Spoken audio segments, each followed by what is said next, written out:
வணக்கம் to the டக்குனு tech 102வது episode. மக்களே, இது தி ஆங்கிலட் கீஸ் சேனல். நான் மிஸ்டர் ஏ, என் கூட இருக்கார் மிஸ்டர் எம். இன்றைய டெக் நியூஸ் சொல்லலாம், டக்குன்னு பார்த்துடலாம். மிஸ்டர் ஏ, நீங்களே ஸ்டார்ட் பண்ணுங்க. ஓகே, மைக்ரோசாஃப்ட் அவங்க இப்போதைக்கு அவங்களோட ஹாட் செல்லிங் ப்ராடக்ட் அப்படின்னு பார்த்தீங்கன்னா ஆஃபீஸ் 365 சப்ஸ்கிரிப்ஷன்ஸ். ஓகேவா, அப்பார்ட் ஃப்ரம் விண்டோஸ் லைசன்ஸ், ஒரு புது லேப்டாப்பில் விண்டோஸ் லைசன்ஸ் போடுறத தவிர பார்த்தீங்கன்னா ஆஃபீஸ் 365 நிறையா சப்ஸ்கிரிப்ஷன் பிளான் தான் பண்ணிட்டு இருக்காங்க. அதாவது மைக்ரோசாஃப்ட் ஆஃபீஸ் பேக்கேஜ் மொத்தமாகவே இருக்கு இல்லையா, எக்ஸல், வேர்டு, ப்ரெசன்டேஷன், அவுட்லுக்கு, எல்லாமே அது எல்லாத்தையும் சேர்த்து ஆஃபீஸ் 365 வச்சுருக்காங்க. இது என்ன சொல்றது, for work, for home, personal use, இப்படிலாம் வேற வேற கேட்டகரிஸ்ல இருக்கு. இது பார்த்தீங்கன்னா நல்ல க்ரோத் அடைஞ்சிட்டு இருந்திருக்கு. ஒரு 5 வருஷத்துக்கு முன்னாடி இதுல மொத்த சப்ஸ்கிரைபர்ஸ் லிஸ்ட் பார்த்தீங்கன்னா 1.5 கோடி பேர் இருந்தாங்க.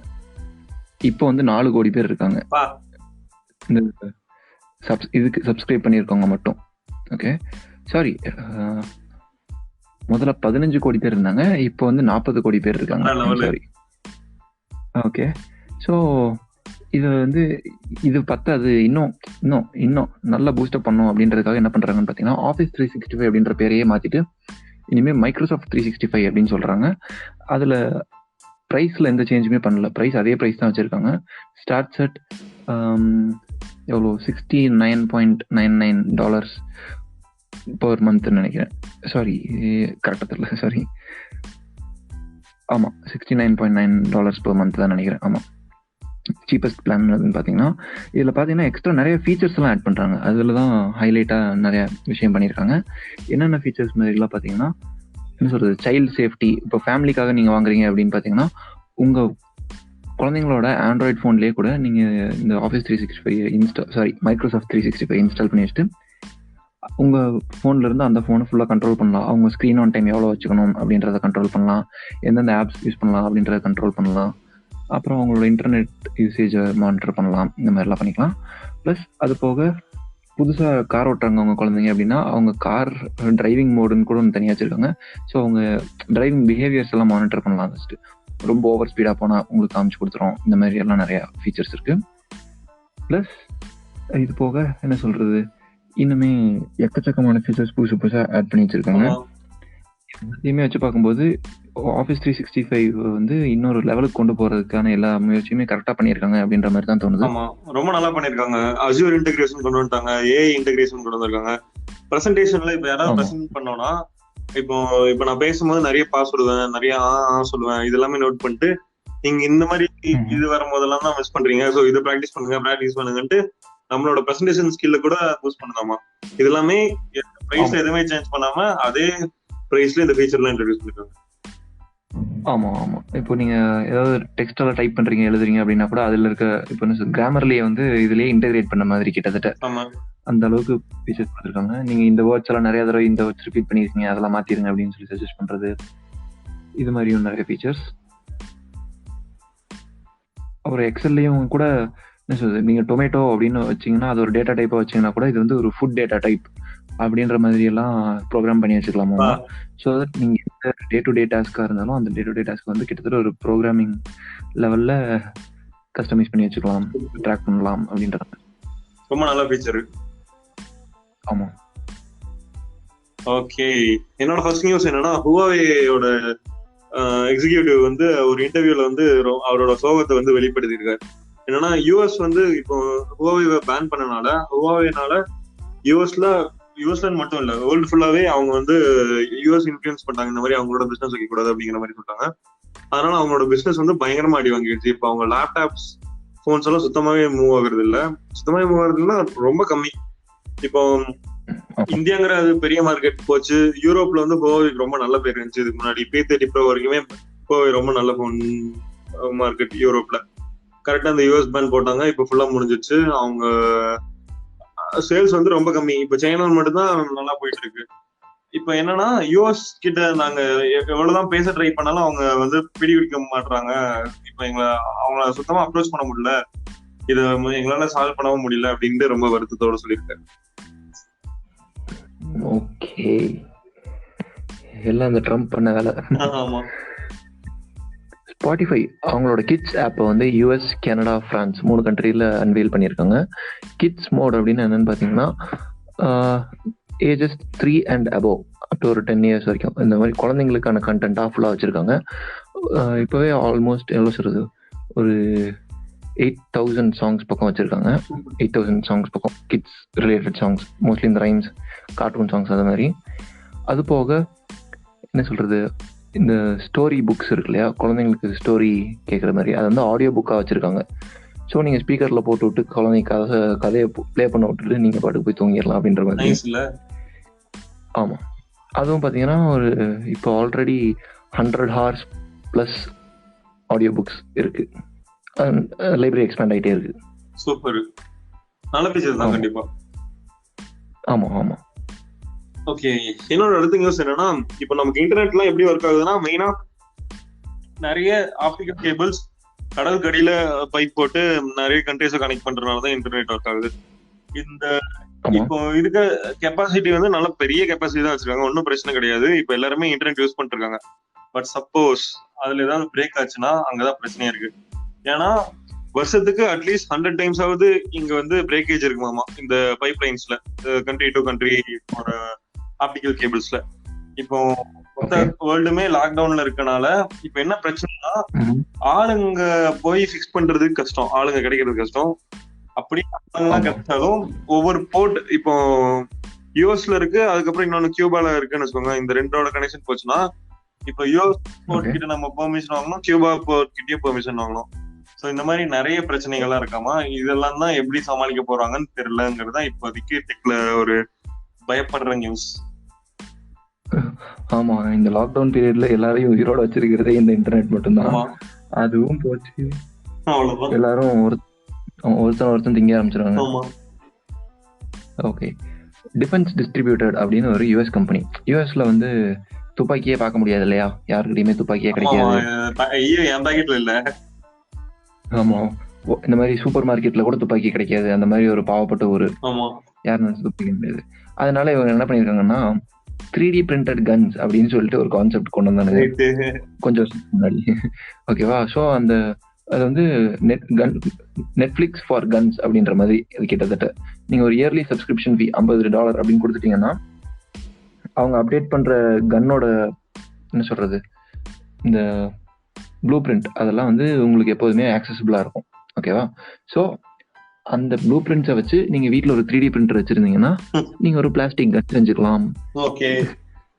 ஆமா, அந்த ஊர்ல இருக்கிற கன்னு பிரச்சனை பத்தாதுன்னு இவனுங்க வீட்டுல நீங்களே செஞ்சுக்கோங்கப்பா, எதுக்குப்பா அடுத்தவங்களாம் பண்றீங்க அப்படின்றாங்க. இந்த கன்ஸுக்கெல்லாம் சீரியல் நம்பரும் கிடையாது, யாரும் ட்ராக் பண்ண முடியாது. ஒருவேளை ஏதாவது பிரச்சனை வந்து, இப்போ பல நாடுகள்ல பாத்தீங்கன்னா கன்ஸே யாரும் மக்கள் யூஸ் பண்ணக்கூடாது அப்படின்னு சொல்லிட்டு எல்லா மக்கள் கிட்ட இருந்து கன் எல்லாம் பிடிங்கி அழிச்சிட்டு இருந்தாங்க. அது மாதிரி பண்ணோம்னா அதெல்லாம் சீரியல் நம்பர் பேஸ் பண்ணி, ஏன்னா எல்லா கன்னுமே ரெஜிஸ்டர் ஆயிருக்கும், லைசன்ஸ் எல்லாத்தையும் பிடிங்கி டெஸ்ட்ராய் பண்ணிடலாம். இவனுங்க சீரியல் நம்பர்ல ஒண்ணும் இல்ல, வீட்டுல ப்ளூ பிரிண்ட் டவுன்லோட் பண்ணுங்க, 3D கன் செஞ்சுக்குங்க, ஒருத்தன் சுட்டுக்குங்க அப்படின்னு பண்ணாங்க. இது ரெகுலேஷன் வாங்குறது நிறைய பிரச்சனை எல்லாம் இருந்து என்ன சொல்றது, இந்த ஃபைல் எல்லாம் வந்து ஆன்லைன்ல நீங்க வச்சிருக்கவே கூடாது, டெலீட் பண்ணும் அப்படின்னு சொல்லிட்டு டெலீட் பண்ண சொன்னாங்க. ஆனா அதுக்கு முன்னாடியே 1000 கணக்கான பேர் டவுன்லோட் பண்ணிட்டாங்க. அதுக்கப்புறம் அவங்களுக்குள்ளேயும் ஒருத்தர் மாற்றி ஒருத்தர் கை மாறிட்டே தான் இருக்கும் இந்த ப்ளூ பிரிண்ட்ஸ் எல்லாம்.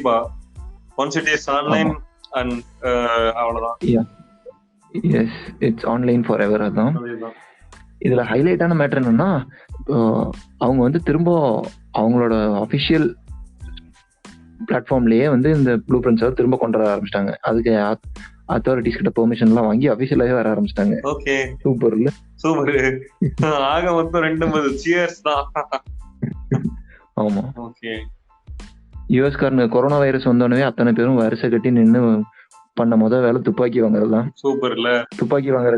துப்பாக்கி வாங்குற கடைக்கு முன்னாடிதான் என்ன சொல்றது, வரலாறு காணாத அளவுக்கு கூட்டம், பெரிய கியூல நின்று, அதுவும் 1 arm டிஸ்டன்ஸ்ல கியூல வரிசையா நின்று துப்பாக்கி வாங்கிட்டு போனானு. எல்லாரும் கண்டேஜின் படம் பார்த்துருப்பானு,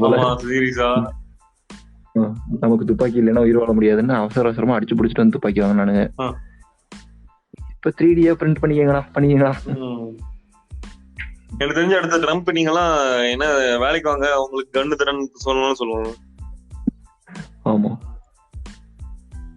ஓகே, அடுத்த நியூஸ் என்னன்னா, ஃபேஸ்புக் ஓகே, வேற டைலாக் தான் வச்சு இதே சொல்லிடுறேன்.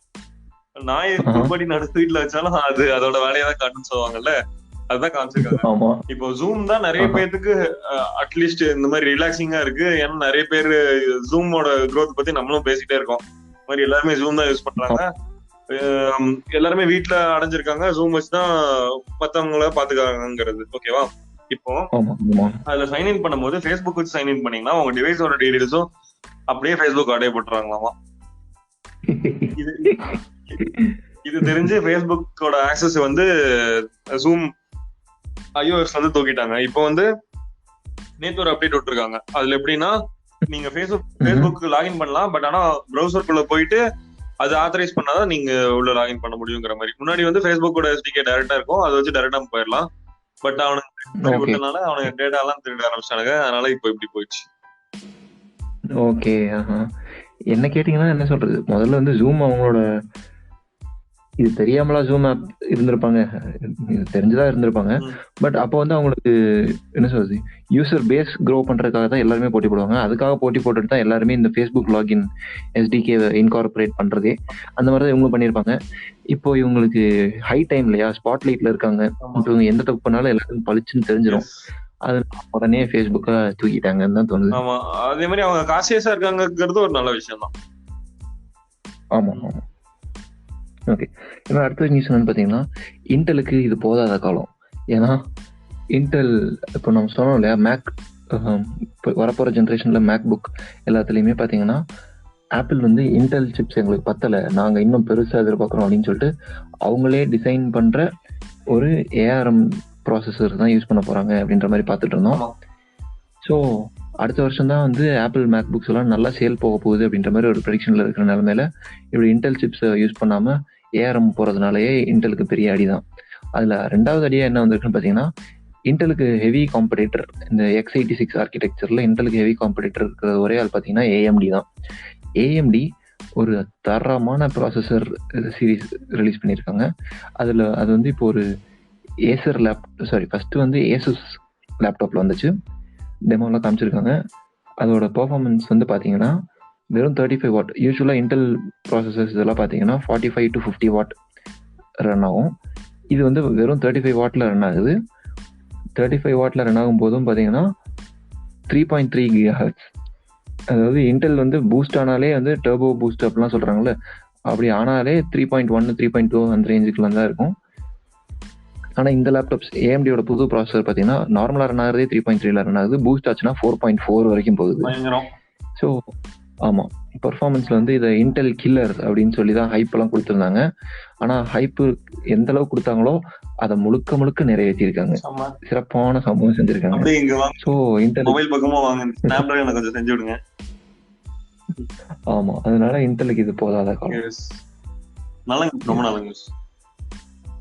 ஓகே, என்னோட கடைசி நியூஸ் என்னன்னா, போகோ F2 வந்து கண்டிப்பா ரெட்மி K30 ப்ரோவா இருக்காது அப்படின்ட்டு போக்கோட ஜெனரல் மேனேஜர் சொல்லிட்டாங்க. என்னன்னா நேத்து ஒரு ஃபேன் மீட், விர்ச்சுவலா ஃபேன் மீட் வச்சுட்டு இருக்காங்க, அங்கதான் இதெல்லாம் டிஸ்கஸ் பண்ணிருக்காங்க. அவரு என்னன்னா மெயினா இப்போ சைனால ரெட்மி K30 லான்ச் ஆச்சு, அதுதான் இங்க இந்தியால வந்து போகோ X2 அப்படின்னு லான்ச் ஆச்சு. ஸோ டிஃபால்ட்டா அங்க லான்ச் ஆகிற K30 Pro இங்க வந்து போகோ F2 லான்ச் ஆகும் அப்படின்னு தான் எல்லாரும் எதிர்பார்த்து இருந்தாங்க. பட் ஆனா அது கிடையாது. பட் ஆனா போனதுல ஒரு மாதிரி 21,000க்கும் ஃபோன் ஸ்டார்ட் ஆகுது அப்படின்னு சொல்லியிருக்காரு. ஸோ கொஞ்சம் அதிகமா இருக்கலாம், பட் ஆனா எவ்வளவு கண்டிப்பா தெரியாது. அட்லீஸ்ட் 25 ஸ்டார்ட் பண்ணுவாங்கன்னு நினைக்கிறேன். அப்புறம் என்னன்னா இவர் ட்விட்டர்ல போல் வேற நடத்திருக்காரு. அதுல வந்து ட்ரூலி ஒயர்லெஸ் இயர்பட்ஸ்க்கு வந்து பீப்புள் நிறைய பேர் இன்ட்ரெஸ்ட் காமிச்சனால போக்கோ வந்து அவங்களோட ட்ரூலி ஒயர்லெஸ் இயர்பட்ஸும் ஒர்க் பண்ணிருக்காங்களாமா. எப்படியும் எம்ஐல பண்றது அப்படியே இங்க பேரை மாதிரி தான் கொடுப்பாங்க எனக்கு தெரிஞ்சு. ஆமா, எம்ஐல சைனால இருக்குது, இங்க போக்கோ. ஓகே, என்னோட கடைசி நியூஸ் எதுன்னு பார்த்தீங்கன்னா, சாம்சங் டிஸ்பிளே அவங்க வந்து எல்சிடி பிஸ்னஸ் விட்டு வெளியே போகிறாங்களாமா. ஸோ சாம்சங்கில் எல்சிடி அப்படின்னு யோசிச்சிங்கன்னா இது வந்து அவங்க தான் 10,000 12,000 ஃபோன்லேயே அமோலெட் தான் யூஸ் பண்ணுறாங்க அப்படின்னு யோசிச்சிங்கன்னா, இது வந்து ஃபோன் டிஸ்பிளேஸ் இல்லை, இதெல்லாம் பெரிய டிவி டிஸ்பிளேஸ். ஓகேவா, பெரிய டிவி அண்ட் என்ன சொல்கிறது, அந்த மானிட்டர் டிஸ்பிளே எல்லாம் இருக்கு இல்லையா, அந்த டிஸ்பிளே பற்றி சொல்லிட்டுருக்காங்க. ஸோ இவங்க வந்து எல்சிடியில் வர்ற ப்ராஃபிட்ஸ் வந்து கொஞ்சம் கொஞ்சமாக கம்மியாகிட்டே இருக்குங்கிறதுனாலையும் சைனாலேருந்து சீப்பான எல்சிடி டிஸ்பிளேஸ் இன்னும் அதிகமாக உற்பத்தி பண்ண ஆரம்பிச்சிட்டாங்க அப்படின்றதுனாலையும் குளோபல் டிவி டிமாண்டே வந்து ரொம்ப கம்மியாயிட்டு தான் இருக்கு. குளோபல் டிவி சேல்ஸோட டிமாண்டே வந்து கம்மியாயிட்டு இருக்கு அப்படின்றதுனாலையும் எல்சிடி பிஸ்னஸ் கொஞ்சம் கொஞ்சமாக கம்மியாயிட்டு இருக்கு. அதனால சாம்சங் வந்து எல்சிடியே க்ளோஸ் பண்ணலாம் அப்படின்னு முடிவு பண்ணிட்டாங்க. ஸோ சாம்சங் வந்து அவங்களோட டிவியில் ஓலட் யூஸ் பண்ணுறதை விட்டு ஒரு 5 வருஷம் ஆச்சு. ஸோ அந்த மார்க்கெட்டை வந்து எல்ஜி கப்புன்னு பிடிச்சிக்கிட்டு இப்போ ஓலட் டிவி அப்படின்னு பார்த்தா எல்ஜி தான் கிங் அப்படின்ற ரேஞ்சுக்கு படம் காமிச்சிட்டு இருக்காங்க இந்த பிஸ்னஸ் ஆப்பர்ச்சுனிட்டி யூஸ் பண்ணி. ஸோ நமக்கு இப்போ வரைக்கும் தெரிஞ்சது வந்து ஃபோனில் AMOLED டிஸ்பிளேனா சாம்சங், டிவியில் ஓலட் டிஸ்பிளேனா எல்ஜி. சவுத் கொரியா தான் ரெண்டும் கலக்கிட்டு இருக்காங்க. ஆமாம். ஓகே, இன்றைய டெக் நியூஸ் எல்லாம் டக்குன்னு முடிஞ்சிருச்சு. நாளை மீண்டும் சந்திப்போம். நன்றி, வணக்கம், பாய் பாய். ஓகே மக்களே, சீக்கிரம் பார்ப்போம். டாடா பாய்.